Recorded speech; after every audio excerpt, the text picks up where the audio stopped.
My name is Bob Casserly. I'm at City Museum in St. Louis. And what is City Museum? The City Museum is sort of a figment of my imagination, really.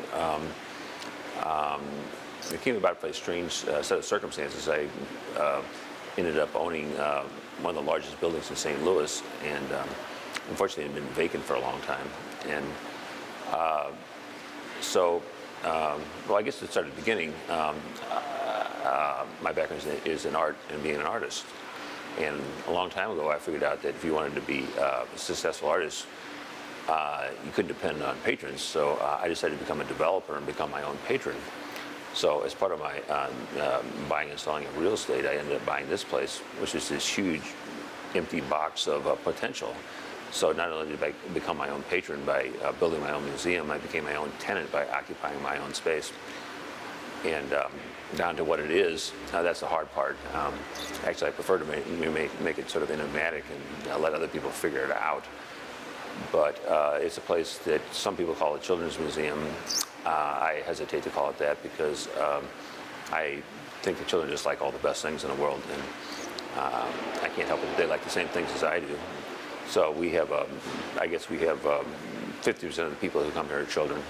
And then we have actually people of all ages. That's kind of the miracle, is teenagers like it as much as the kids.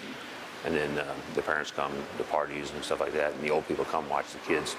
So the place kind of becomes this little kinetic energy machine with everybody, filling out the empty spaces. Can you talk a little bit about what your thinking is behind the development of it? Like, what did you start with a plan, or is it an evolution, or? I started with no plan. Actually, where we're standing right here was a parking garage, and when I bought the building, there was a few tenants in it, and they were quite amazed when I kicked them out of their parking spaces of 17 years, and decided to tell them I was going to build an aquarium. And see, it started out as an aquarium, and sort of like got out of control. And we started off with a small 5,000 square foot space, and now we're up about 150,000 square feet. And it's almost like, it's a case of one thing led to another. And we didn't have plans to build it. I wanted it to grow organically, kind of like nature does. It sort of just like grows wherever space allows, or if nothing stops it, you just keep moving. And so we're actually moving 10 stories up to the roof right now. And can we pause a minute? Yeah, that's okay. Fine. You can give me some feedback. No, it's great. It's awesome. So this is like basically your big art project. Yeah, I'm an artist, and so this is this giant installation piece.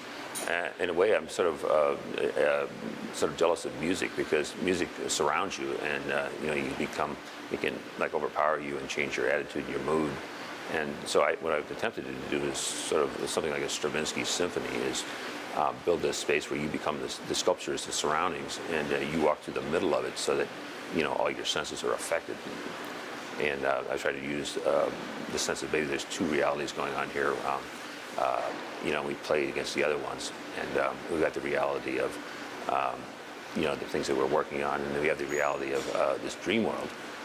And the real way I set about building the place was, I imagine back when I'm 7 years old, and I'm laying in bed and looking at the ceiling, and all of a sudden, I start seeing faces, and that leads to another thing. And so what we've done is decided to build things only out of found objects. Not because it saves you any money, but it forces you to use things that you ordinarily wouldn't use. And being, thousands of people have designed these different objects in here, it gives you different points of view.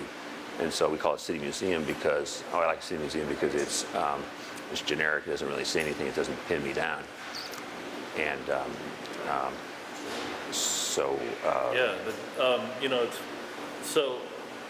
was going to ask you about the recycling. So you're recycling a lot of architectural materials and. Well, when I was a kid in school, it used to be in grade school. You'd walk down the hallway, and they had like red squares and blue squares and yellow squares, and we made a game of just sort of go down and see if you go down the hall and just step on all the red squares. And it was an arbitrary thing to play with. So we made ourselves an artificial sort of like boundaries with ourselves that we only use found objects. And so it's a little game we play with ourselves. And So what, you do have some original pieces here though, right? I mean, some of your, are some of the pieces here, like, is it, like, for instance? Oh, well, it's found objects, the stuff I built. Yeah, In being an artist, I said I had to become my own patron, so I needed a place to put my own stuff, so I Yeah. wouldn't be dependent on, on other people to hire me, because in the art world, there's, at least 100 to maybe 1,000 artists for every patron. So your chances of actually, becoming a successful artist are relatively rare. So I decided to close the gap and hire myself. so do you feel like you're preserving some of these old architectural artifacts? Oh yes, yes. Well, we think that everything is sooner or later it becomes a museum piece if you wait long enough. And I like it because we collect things other people don't want to collect. I mean, things we find. We have one collection of things just found in 100-year-old latrines in St. Louis. And we've got What was that? What were those things? that were found? well, we've got shelf after shelf of antique bottles. There's a sword, a pistol, marbles, antique dolls, incredible things, and they're fantastic because they're all found in toilets. Yeah. So we want to be sort of like the alternative place in St. Louis where we could be more like the devil's advocate, or give people what nobody else will display or Yeah. offer. And Yeah. so we figure if anybody else has it or does it, we don't want to do it. Yeah. So where do you see, like, so what's your next big project with the museum itself? Like, Well, we're going to the roof. We sort of built out the interior space, and now we're going straight up. There's an interior space in the building which is will be 175 feet tall. The building itself is 125. It extends 50 feet into the air with this giant dome we built on the roof. So you'll be able to. The only way to get to this roof is to go up through this 175-foot secret passageway, and you'll end up on top of the whole city. And there'll be all kinds of fun things to do up there. I shot a yo-yo. Different ways to scare your mothers. I shot a yo-yo video up there like this summer. Oh, did you? Yeah, we were up there with some yo-yo artists. So I got a little preview of it. Okay. But I wasn't up there to shoot that stuff. I was just up there to shoot yo-yo artists. Well, that's one of the things the museum brings to it is by not pinning myself down and telling you what it is. I like to think of it as a mirror ball that people reflect back whatever they want to out of it. Yeah, so it's sort of become like an event space then too. Oh, it's an event space. It's it's a play space. It's at nighttime teenagers can come and hang out in the caves and neck and stuff like that. I don't want to pin it down. Like now we're starting to do nighttime things so we can attract a diverse audience. And so we thought, this whole idea we call this place a museum is really, I get it from the original museum term was dwelling place of the muses. So that's the sense we're a museum. What do you think is the weirdest or rarest thing in the museum right now that you have? That's hard to say. Maybe let me think about that a minute. Okay, that's fine.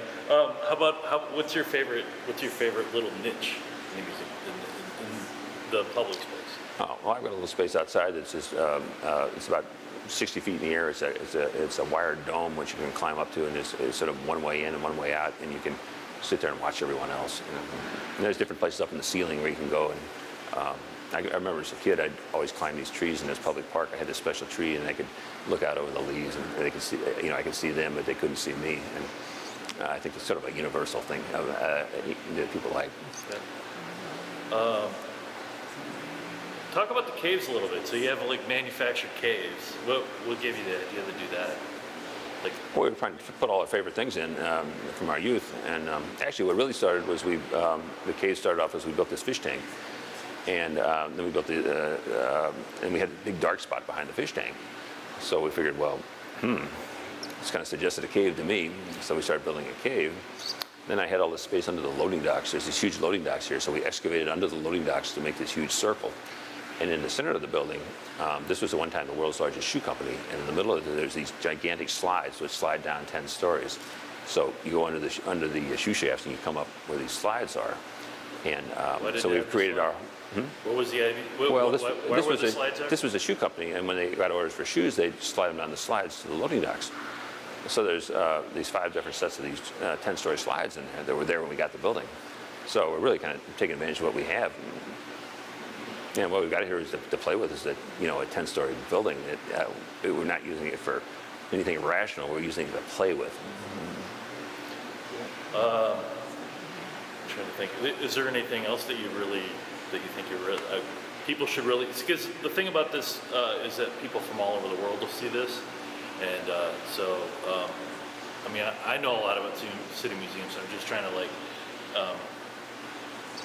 get. Well, you know, one of the points is, you know, you get to be in your 50s and you sort of become your biggest fear is becoming respectable or becoming a parody of your own self. So you start thinking, you know, how can I keep from becoming the enemy? And so what better way at nighttime we started to have like, you know, punk rock band in there with actually people as old as I am being punk rockers, which should be something of an experience. So that's why we've gotten Fishbone in there to shake ourselves up. And I'll be shooting Fishbone as lo-fi. So is there anything that you want to talk about about the museum? Or I heard that you're working on another project, like. Oh yeah, I'm working on a big project that'll sort of shrink this to insignificance. In a way, this building here was the world's largest shoe company, and I've acquired what was at one time the world's largest cement factory, which is this 53-acre giant industrial wasteland playground. And for the last 7.5 years, we've been working on it. We've been dumping 100 giant truckloads of dirt there every day for 7 years, and we've got these huge mounds, which will be actually the largest mounds in North America, and they will connect all these big silos in about a 3/4 of a mile trail that'll be that you can take over bridges and stuff, and it looks over the river and over downtown. And so that'd be like a park or another installation, basically. it'll be an installation adventure park. You know, you can do all the things that you're not supposed to do. You know, like go in big dangerous buildings and explore underground tunnels and throw rocks off of 200-foot chimneys and take boats to the mysterious basements. So how long before the public gets to see this? I don't know. I want to savor it a while, so it'll be a while. It's a big project. Could be what, years? It should be 3 years anyway before I'm finished. Cool. Well, it'll probably never be finished if it's. I can't finish it. If you notice, nothing's finished in here. I compulsively go from one thing to another. I guess I like it unfinished because if something's finished, there's no more. There's no more opportunity. There's you can't grow anymore. So I just like to leave things half finished, and then we call it a work in progress, so I can get away with all this unfinished stuff. Cool. All right. Cool.